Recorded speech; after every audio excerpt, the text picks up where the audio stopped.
kung sana magkaroon po tayo ulit ng panibagong resolusyon na nagretiro na po kasi isang dentista natin. Dalawa pong dentist natin, isa nagretiro na nung nakaraang taong pa yata. Mapabilis din po yung hiring. Yun lamang po. Maraming salamat po. Maraming salamat po sa ating pong kasangguni.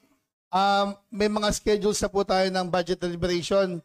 Sa actual po ay pwede po nating himayin at i-discuss at nang maisingit po yung pangarap po ni Dr. Mel na mga bagong dental chairs at repair po ng mga lumang dental chairs na kailangan pa po ng rehabilitation.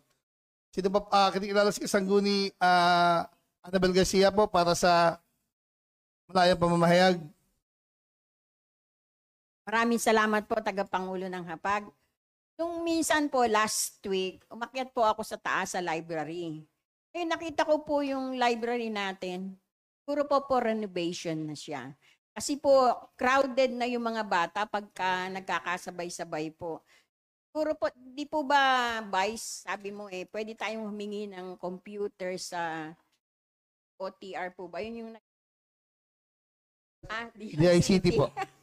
DICT po. Kasi po kulang na yung computer, tapos po malaki yung lamesa, malaki yung nauukupang space, kaya po lumiliit tuloy yung library po natin. Pero po renovation yun, Vice, para mas marami pang estudyante ang makinabang sa library po ng munisipyo. Sige po, noted po. Siguro po ang pauna namin ay kaya namin mag-provide ng kahit hanggang 8 computer. Kung aantayin po natin yung DICT, baka matagalan po tayo. Yung opisina ko na po, magdodonate na po ako ng 8 piraso po.